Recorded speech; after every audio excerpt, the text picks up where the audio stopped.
Salam Bapak Ibu Saudara. Salam. Biasanya kita akan mulai ibadah kita malam hari ini. Mari kita siapkan hati kita untuk masuk menuju nyembah Tuhan. Mari siapkan kita untuk berdiri. Haleluya.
Berkati seluruh sidang jemaat yang hadir malam hari ini.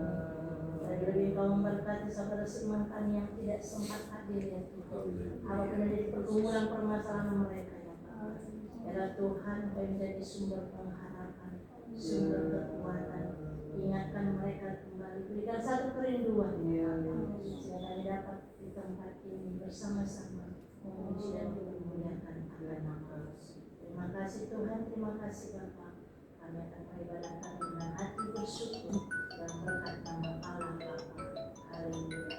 Amin.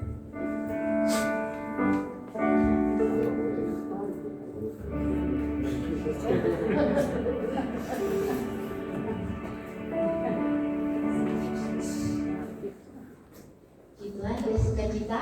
Amin. Ya, kita melanjutkan ibadah kita. Kita datang pada tempat.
sebagai firman Tuhan. Firman Yesus. Ajar kami Tuhan, selalu berharap kepada-Mu. Selalu berserah kepada-Mu Yesus.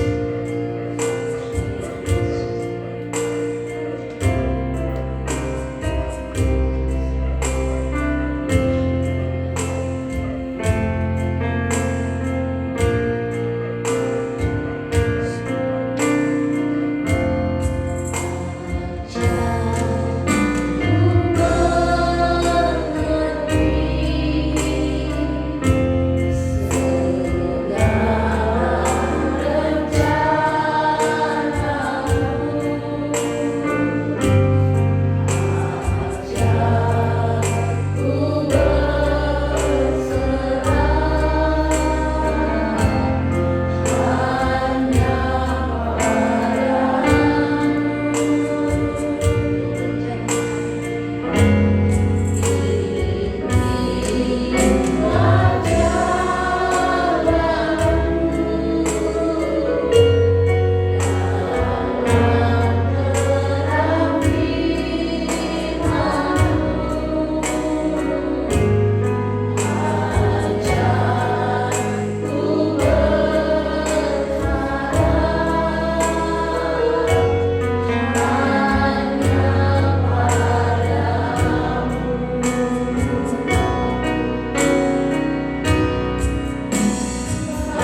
jadilah bagi kami.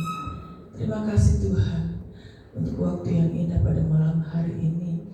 Kalau kami boleh berkumpul bersama, kami sudah memuliakan nama Tuhan. Sebentar kami rindu Tuhan untuk belajar tentang kebenaran firman Tuhan. Mari Tuhan berkati setiap kami, urapi setiap kami, pimpin setiap kami Tuhan, agar kami dapat mengerti setiap rencana-Mu melalui kebenaran firman-Mu yang akan disampaikan pada malam hari ini. Terima kasih Tuhan, segala kuasa jahat, kuasa iblis yang ingin merusak konsentrasi kami, merusak pandangan kami akan kebenaran-Mu Tuhan, kami hancurkan, kami tolak dalam nama Yesus.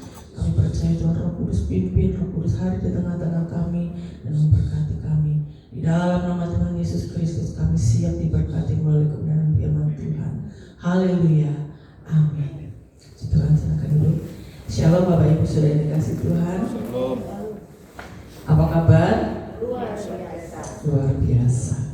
Puji Tuhan, kita bersyukur kita punya Tuhan yang baik, Tuhan yang luar biasa. Dan kalau kita ada saat ini, itu karena keajaiban Tuhan, karena Tuhan kita luar biasa. Puji Tuhan.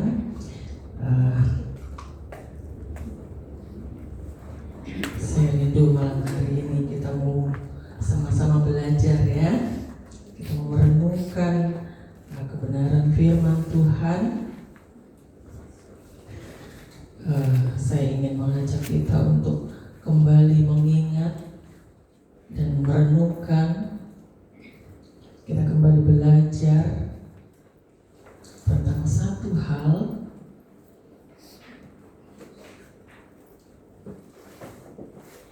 yaitu tentang hal yang seringkali tanpa kita sadari, tetapi itu menguasai kita sehingga kita lupa ya. Tetapi malam hari ini kita akan sama-sama belajar ya. Saya dan saudara sama-sama kita belajar. Saya tidak mengajari, tapi mari kita bersama mengingat kembali dan kita belajar tentang satu hal, itu penguasaan diri.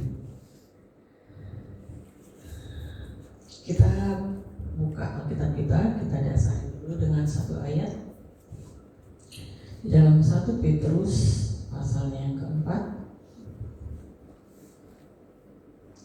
1 Petrus pasal 4 ayat yang ke-7.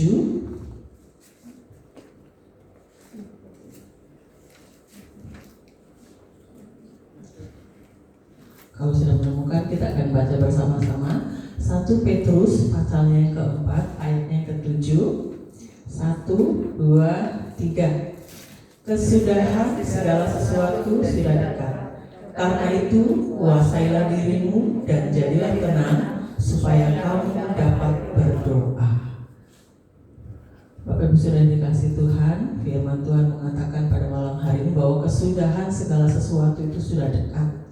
Kalau kita melihat hari-hari ini ya, panas ya, yang enggak seperti biasanya. Mungkin tanpa kita sadari ini adalah tanda-tanda zaman. Dikatakan oleh firman Tuhan bahwa kesudahan segala sesuatu itu sudah dekat. Karena itu kuasailah dirimu dan jadilah tenang supaya kamu dapat berdoa. Menghadapi hal-hal yang tidak pernah terduga bagi kita pada hari-hari ini. Kalau kita melihat ya, manusia semakin jahat. Kita juga seringkali tidak bisa menahan emosi ya. Saya sudah beberapa bulan ini melihat, karena saya berada di dekat sama kumpulan ibu-ibu ya. Kalau pagi-pagi itu kadang belanja mau cepat, mau ini mau itu ya. Kadang banyak orang tidak bisa mengendalikan emosinya pagi-pagi ini itu kan, mungkin dikejar-kejar oleh memasak ini belum itu. Nah, banyak mereka ngomongnya kadang keras, kadang saling bagaimana ya. Nah, itu sebabnya malam hari ini kita ini sebagai orang-orang yang percaya, kita mau jadi teladan ya. Jangan sampai kita sama dengan orang-orang yang tidak mengenal Tuhan. Jangan sampai kita menjadi sama dengan orang-orang yang bukan anak Tuhan ya. Jadi penguasaan diri menurut Alkitab itu adalah secara etimologi atau pengertian menurut konteks Alkitab, di dalam bahasa Yunani penguasaan diri itu berasal dari kata enkrateia ya, berasal dari gabungan kata en yang berarti di dalam dan kratos yang berarti kekuatan atau kuasa. Secara harfiah ya berarti adalah kekuatan dari dalam ya. Penguasaan diri itu seringkali digunakan untuk merujuk kepada satu pengendalian hawa nafsu, keinginan dan dorongan. Jadi penguasaan diri antara lain yaitu secara umum dalam Alkitab yaitu kemampuan yang diberikan oleh Allah melalui Roh Kudus untuk mengendalikan emosi, pikiran, perkataan, dan tindakan kita agar sesuai dengan kehendak dan standarnya Tuhan. Lalu apa saja sih yang harus kita lakukan agar kita memiliki penguasaan diri, atau penguasaan diri itu meliputi apa aja? Yang pertama, kita harus menguasai diri dalam perkataan. Kadang perkataan kita ini bisa mempengaruhi seluruh hidup kita. Benar? Kalau kita salah ngomong, kita bisa dipenjara nggak? Ada yang salah ngomong di penjara. Saya beberapa waktu kemarin ya, saya baca di TikTok ada yang bilang apa Prabowo keturunan apa gitu ya. Nah orang itu sepertinya juga akan dipidana. Nah itu dari satu perkataan yang tidak terkontrol, perkataan yang tidak mungkin tidak dicerna dengan baik, tapi dilontarkan. Nah, dari perkataan kita bisa dilihat baik. Dari perkataan kita bisa menjadi jelek, menjadi buruk. Jadi itulah yang harus kita mulai belajar. Kalau mungkin kita belum belajar, kita belajar hari ini, atau mungkin mulai ketika kita mendengar ini bahwa kita harus menguasai diri kita dalam perkataan.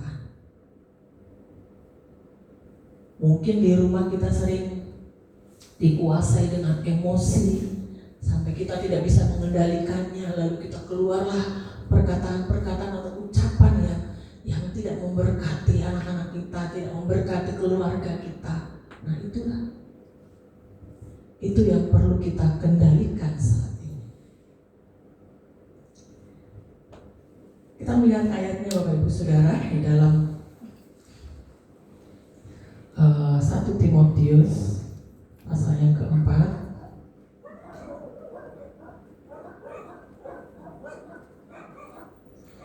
1 Timotius pasal yang keempat ayat yang ke-12.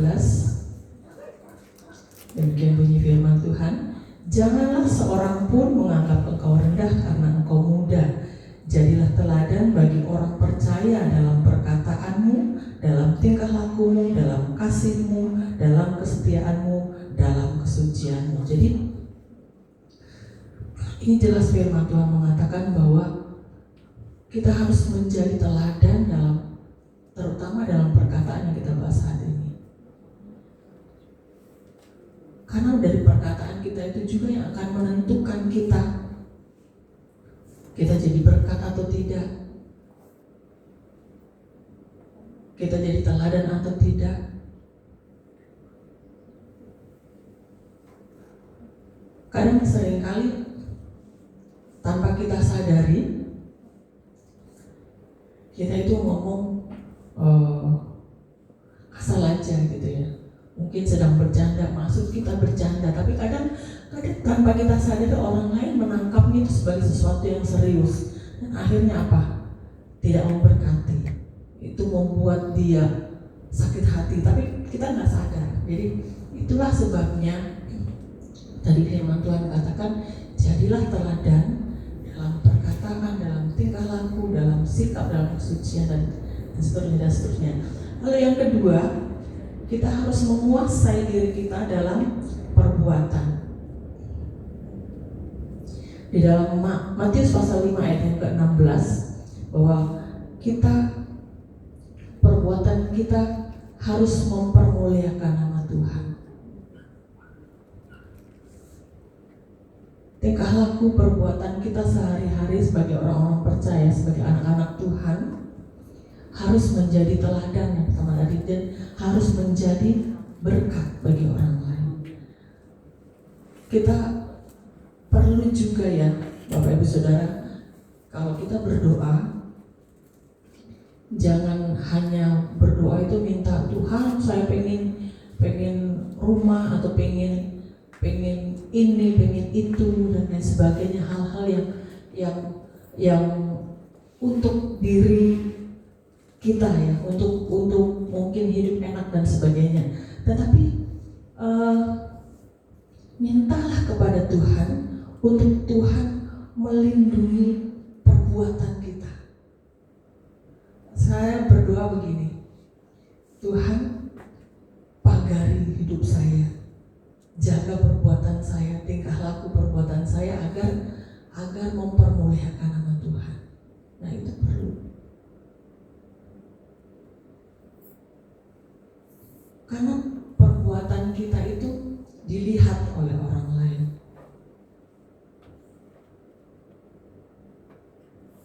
Mungkin kita nggak bisa melakukan hal-hal yang begitu terlihat, bisa membantu orang atau apa. Tetapi dengan cara kita memperlakukan orang lain, itu akan itu hal kecil, tetapi akan sering dilihat, lebih sering dilihat itu perlakuan kita terhadap orang lain.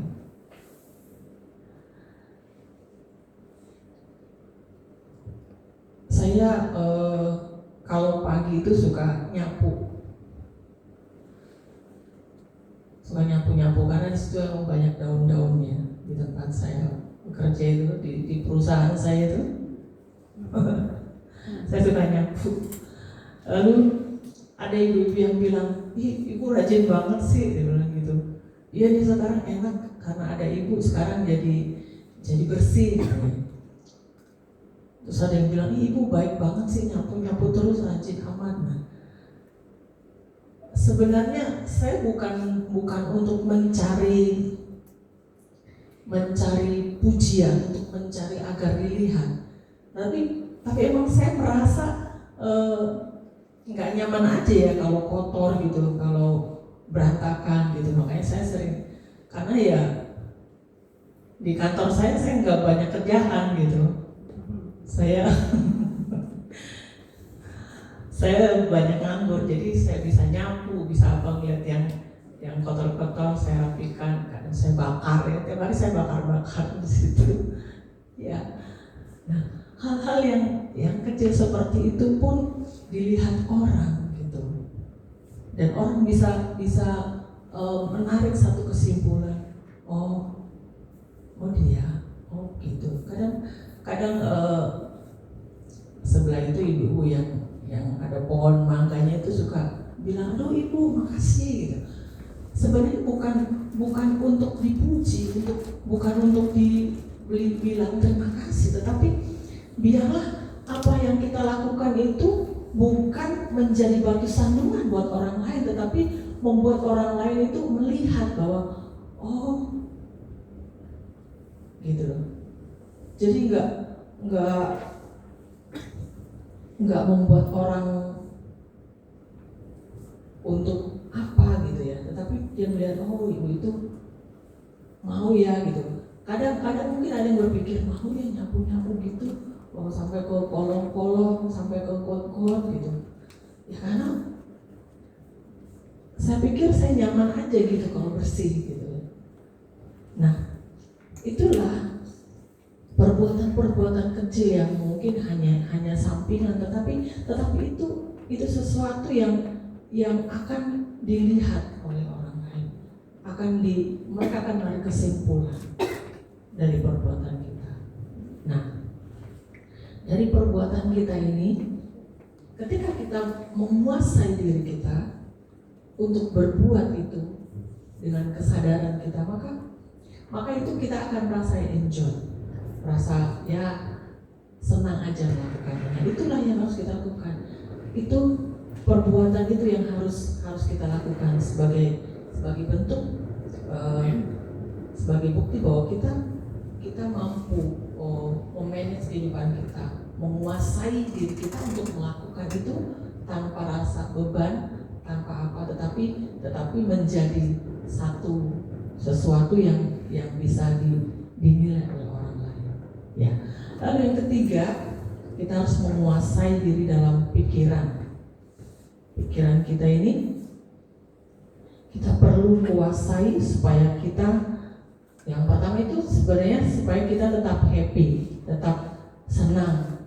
Kalau pikiran kita senang, maka kehidupan kita ini akan berjalan baik-baik saja. Kalau pikiran kita tidak senang, sedikit saja kita berbelok dari yang harusnya kita kan senang ya. Tetapi kalau ada sedikit saja yang menyentuh, biasanya langsung berbeloknya itu jauh.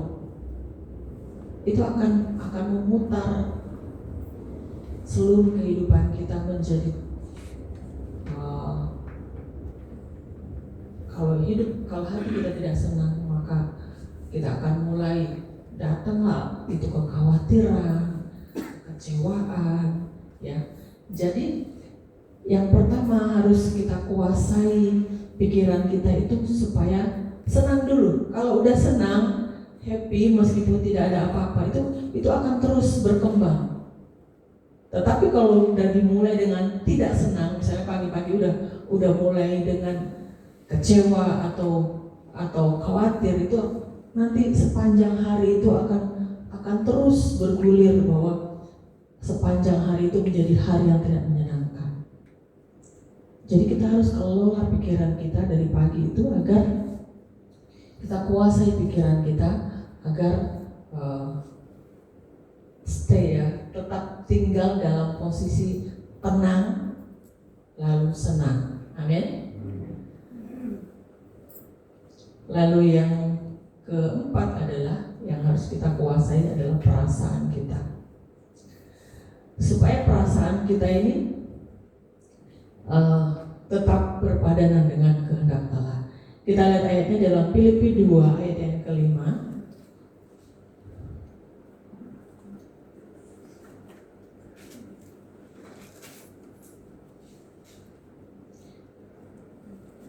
Saya boleh minta tolong satu orang bacakan Filipi 2 ayat yang ke-5. Hendaklah kamu dalam hidupmu bersama menaruh pikiran dan perasaan yang terdapat juga dalam Kristus Yesus. Amin. Puji Tuhan. Terima kasih ya Pung. Hendaklah kita memiliki perasaan yang sama juga dengan Tuhan. Jadi perasaan kita ini harus kita kelola supaya tetap berpadanan dengan kehendak Allah. Jangan sampai perasaan kita itu juga mengembara ke tempat lain. Perasaan kita jadi tidak karuan, tetapi perasaan kita ini harus kita bawa agar tetap di dalam kehendak Allah. Nah, apa sih dampaknya dari ketika kita sudah menguasai diri dalam keempat hal yang tadi, yaitu dalam perkataan, dalam perbuatan, dalam pikiran dan perasaan? Dampaknya setelah kita menguasai diri, itu akan membawa dampak yang sangat besar dan sangat positif dalam kehidupan kita orang percaya. Antara lain yang pertama adalah penguasaan diri itu bisa membentuk karakter kita menjadi satu karakter yang bijaksana dan kuat. Kalau kita sudah lewati keempat hal tadi ya. Kenapa? Karena kita melihat dalam Amsal pasal yang ke-16 ayat yang ke-32.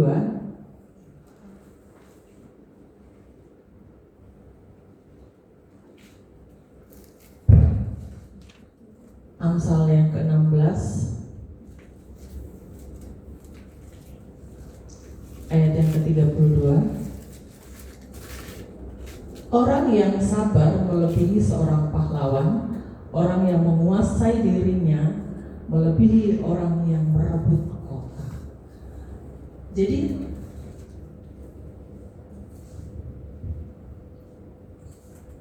orang yang menguasai diri itu dampaknya membuat seseorang itu lebih baik daripada seorang pahlawan justru.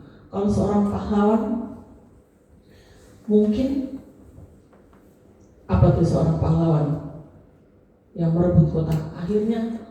Artinya orang yang sudah memenangkan satu peperangan yang besar.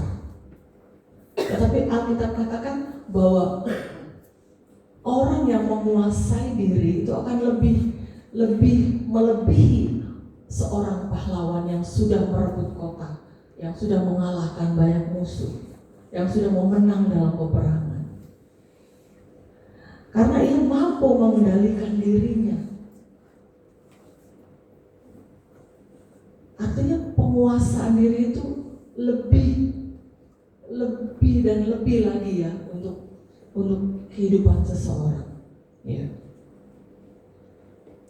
Orang yang mengendalikan diri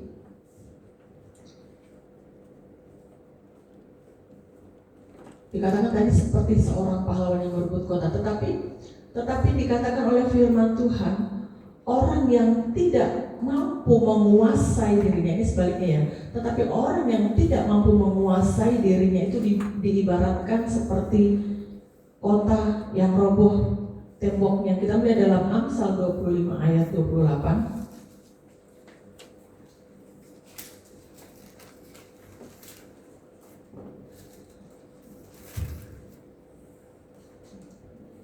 Amsal 25 ayat yang ke-28. Orang yang tak dapat mengendalikan dirinya adalah seperti kota yang roboh temboknya. Apa maksudnya ini? Kenapa dikatakan seperti kota yang roboh temboknya? Artinya orang yang tidak bisa menguasai dirinya itu akan rentan terhadap serangan, terhadap godaan. Godaan apa? Godaan dosa.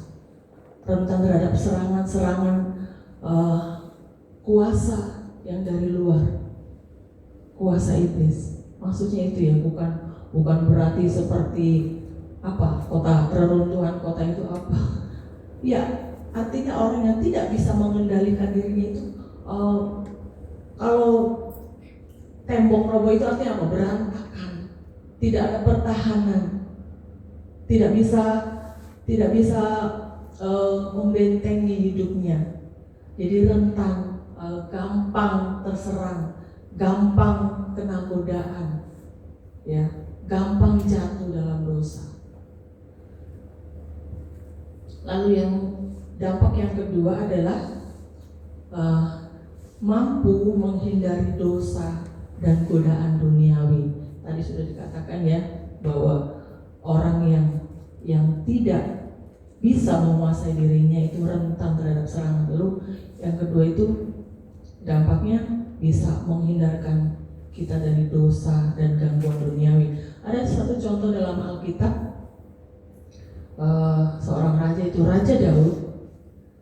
Dia adalah seorang raja yang disertai oleh Tuhan.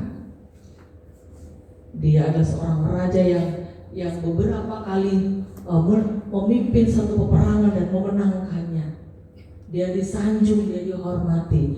Tetapi ada satu ketika Daud kehilangan penguasaan dirinya, kehilangan kendali atas dirinya. Lalu apa? Dia jatuh ke dalam dosa perzinahan. Bahkan bukan hanya jatuh ya, tetapi memang sepertinya dia terlepas dari kendali dirinya, karena bukan hanya jatuh, tetapi diawali dengan satu perencanaan. Jadi dia merencanakan kematian Uria untuk apa? Untuk dia ambil istrinya. Jadi bukan hanya jatuh, tapi merancang satu kisah ya. Dia sudah rancang semuanya. Atau kita baca ayatnya ya, dalam 2 Samuel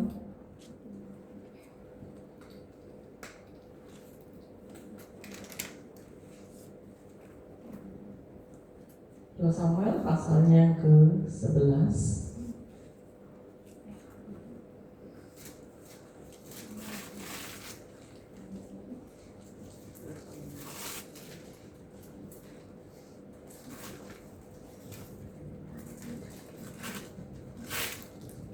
Dua Samuel 11 ayatnya yang ke-27.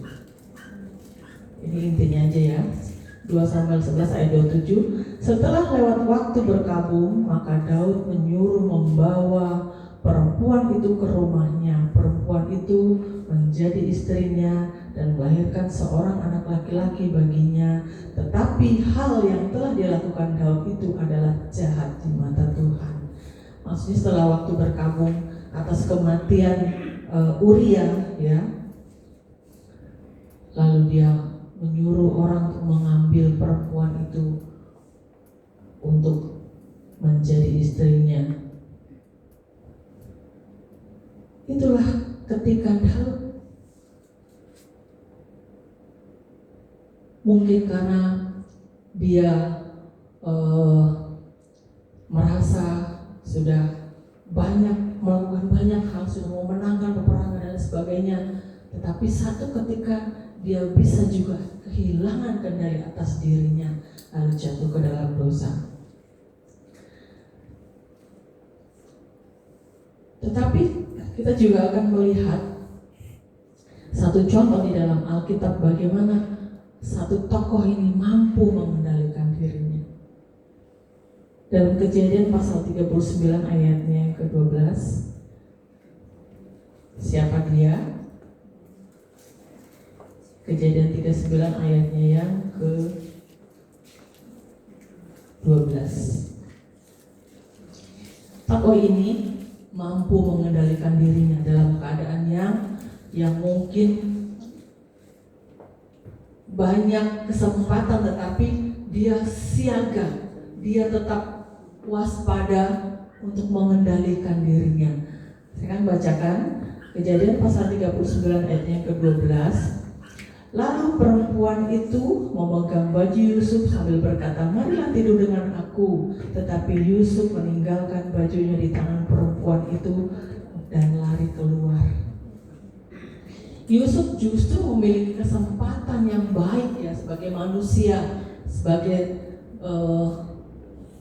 seorang muda yang mungkin memiliki nafsu dunianya juga kan sebagai manusia. Tetapi apa? Karena dia mampu mengendalikan dirinya, dia mampu melepaskan. Kalau kita membaca ya Bapak Ibu Saudara, dalam kisah ini Yusuf di rumah Potifar ini, justru Yusuf ini punya kesempatan untuk berbuat dosa, tetapi dia tidak memanfaatkan kesempatan itu untuk melakukan dosa. Karena dia apa? Dia punya pengendalian diri. Dia tahu kalau dia melakukan ini nanti apa yang akan terjadi dalam hidupnya. Dia sudah perhitungkan semuanya. Yusuf punya pengendalian diri yang luar biasa. Punya kesempatan yang banyak untuk melakukan dosa. Tetapi karena dia mampu menguasai dirinya, mengendalikan dirinya, maka dia terlepas dari dosa yang mengintip dia. Bahkan dosa itu meronta-ronta merebut dia, tetapi apa? Dia lepaskan semua yang dia pegang itu. Bajunya dia lepaskan bajunya, dia pergi dengan telanjang. Gak apa-apa. Yang penting tidak melakukan dosa.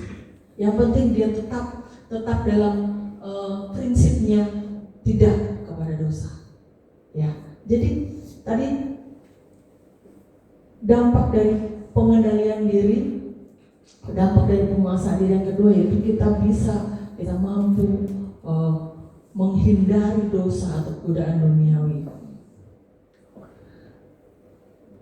Lalu yang selanjutnya adalah kita mampu membuat keputusan yang baik.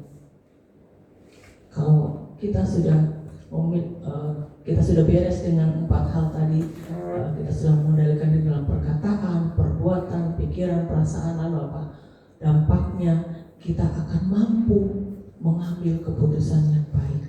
Ya, pengendalian diri itu memungkinkan seseorang untuk merespon situasi dengan sabar, dengan bijaksana, bukan dengan emosi yang tak terkendali. Akhirnya apa? Kita mampu, kita bisa mengambil keputusan yang baik. Kita bisa memilih apa yang harus kita lakukan, hal yang baik yang harus kita perbuat. Ya, singkatnya begini, penguasaan diri atau enkrateia tadi adalah penguasaan diri adalah satu dari buah Roh Kudus yang memungkinkan orang percaya untuk mengendalikan dorongan emosi dan pikiran serta tindakan sehingga kita bisa melakukan hal-hal yang sesuai dengan kebenaran firman Tuhan. Dan pada gilirannya, atau kita melihat dulu ya di dalam Galatia pasal yang ke-5 ayat yang ke-22. Hari ini kita banyak baca ayat yang Bapak Ibu Saudara supaya kita boleh menyimak dan mengingat ya bahwa ini ayatnya ada di sini. Galatia 5 ayat yang ke-22, demikian bunyi firman Tuhan. Tetapi buah roh ialah kasih, sukacita, damai sejahtera, kesabaran, kemurahan, kebaikan, kesetiaan, ayat 23, kelemah lembutan, penguasaan diri. Tidak ada hukum yang menentang hal-hal itu. Jadi penguasaan diri adalah buah dari Roh Kudus. Kalau kita sudah dipenuhi dengan Roh Kudus, maka tentunya kita harus memiliki buah yaitu penguasaan diri. Itu sebabnya hal ini penting untuk kita bisa terapkan dalam kehidupan kita. Kita kuasai seluruh kehidupan kita, kita atur langkah kita, tindakan, perilaku, perbuatan, ucapan kita sehari-hari. Kita mau belajar untuk perhitungkan, untuk atur sebaik mungkin, untuk kita kuasai agar tidak ada ucapan-ucapan yang tidak memberkati, ucapan-ucapan, tindakan-tindakan yang menjadi orang akan menilai begitu. Tidak baik, tetapi kita mau belajar untuk terus semuanya kita kan sudah sering dengar firman Tuhan, kita sudah sering mendengar tentang kebenaran, bagaimana kita harus berlaku, bagaimana kita harus bertindak, bagaimana kita harus berbuat, bagaimana kita harus berpikir. Jadi mari malam hari ini kita diingatkan kembali untuk kita mengendalikan emosi kita dalam setiap kehidupan kita. Di dalam setiap keputusan yang kita ambil, kita mau terus belajar dan minta pimpinan kuasa Roh Kudus agar Roh Kudus terus pimpin kita untuk mengarahkan kita, mengendalikan hidup kita ini, untuk kita bisa kuasai penuhnya kehidupan kita ini agar kita tidak keluar dari jalur kebenaran firman Tuhan. Puji nama Tuhan, tolong berkati kita semua, kiranya firman Tuhan yang kita dengar pada malam hari ini boleh menjadi berkat untuk kita renungkan bersama-sama. Nanti dengan kasih Kristus, Ibu Gembala akan pimpin kepadamu Tuhan pada saat malam hari ini. Terima kasih Tuhan ingatkan kami kembali untuk kami belajar menguasai diri kami, baik dalam perkataan, dalam perbuatan, dalam setiap prinsip-prinsip kehidupan. Biar apa yang kami lakukan dan apa yang kami kerjakan semuanya guna hormat dan kemuliaan bagi nama Tuhan. Jagalah setiap perkataan kami, jagalah setiap tingkah laku kami, jagalah setiap perbuatan-perbuatan kami Tuhan, supaya kami Tuhan selalu mempermuliakan nama Tuhan. Ampuni sekiranya setiap perkataan kami, perkataan yang tidak menjadi berkat. Ampuni sekiranya tingkah dan laku kami tidak menjadi berkat. Bahkan mungkin seringkali kami Tuhan tidak mempermuliakan nama Tuhan. Tuhan ampunilah kami. Tetapi ajarkanlah kami pada saat malam hari ini, supaya kami lebih mengutamakan Tuhan di atas segala-galanya. Sehingga biarlah perkataan kami adalah perkataan yang memberikan semangat bagi orang lain, perkataan yang juga memberkati bagi sekeliling lingkungan kami. Bahkan perbuatan-perbuatan kami adalah perbuatan-perbuatan yang mempermuliakan nama Tuhan, menjadi berkat dimanapun kami berada. Dan berkatilah pikiran dan perasaan kami, karena kami tahu Tuhan hati yang gembira adalah obat, maka Tuhan yang menolong setiap kehidupan kami. Terima kasih Tuhan, kami sungguh bersyukur, memberkati hamba-Mu, memberkati kami semua, dan kami yakin dan percaya biarlah hidup kami semakin hari serupa dengan Kristus, dan kami boleh menjadi pribadi-pribadi yang mempermuliakan nama Tuhan. Terpujilah nama Tuhan kekal untuk selama-lamanya. Di dalam nama Tuhan Yesus kami berdoa kepada Tuhan. Haleluya. Amin.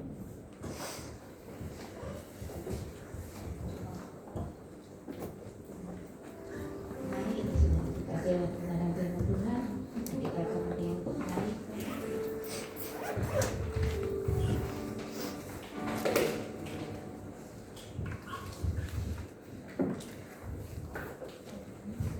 Mari kita berdoa. Tuhan Yesus, terima kasih berkat-Mu, terima kasih Tuhan. Tuhan Yesus, berkatilah hamba-Mu, memberikan khotbah Tuhan Yesus. Tuhan Yesus, biarlah Tuhan buat jalan hidup kami Tuhan, untuk melaksanakan firman-Mu Tuhan. Tuhan, tibalah saatnya kami membuka kesempatan, berkati tangan-tangan yang memberi dan tangan-tangan yang tidak memberi Tuhan. Terima kasih Tuhan Yesus, berkat-Mu malam hari ini. Amin.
Besok ada doa malam jam 7, kemudian hari Sabtu ibadah ucapan syukur jam 12.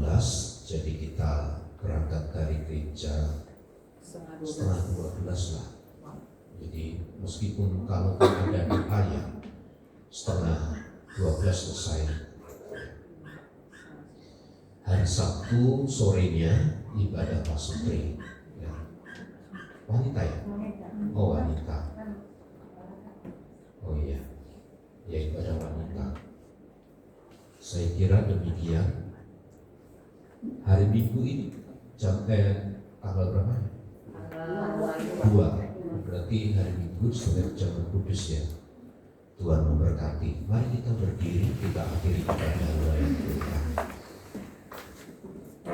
Oleh anugerah dan kemurahan Tuhan, Engkau telah memungkinkan kami bersekutu dan beribadah dengan baik. Setiap pujian, penyembahan kami, pemberitaan firman yang sudah kami dengar adalah serangkaian di mana Kristus akan terus ditinggikan dan dipermuliakan, menambahkan keyakinan dan iman kami kepada Tuhan untuk terus kami hidup sesuai dengan ketetapan Tuhan. Diberkati rumah tangga dan keluarga kami, diberkati kami yang sedang merindukan sesuatu, dan Tuhan yang menyediakan segala-galanya kepada kami. Beri sehat, beri kuat bagi tubuh jasmani kami yang lemah. Tuhan hiburkan bagi kami yang sedang berduka. Tuhan bawa setiap kami untuk menikmati kehadiran Tuhan, sehingga dimampukan pula untuk kami terus hidup sesuai dengan kehendak Tuhan. Dalam nama Tuhan Yesus kami berdoa. Mari saudaraku, terimalah berkat Tuhan. Tuhan memberkati dan melindungi engkau. Tuhan menyinari engkau dengan wajah-Nya dan memberi engkau kasih karunia. Tuhan menghadapkan wajah-Nya kepadamu dan memberi engkau damai sejahtera. Kasih karunia dari Allah Bapa, cinta dan kasih sayang dari Tuhan Yesus Kristus, persekutuan penghiburan dan kekuatan dari Allah Roh Kudus yang memimpin dan memberkati sekarang dan sampai selama-lamanya. Di dalam nama Tuhan Yesus Kristus, setiap kita yang percaya dan diberkati bersama katakan amin.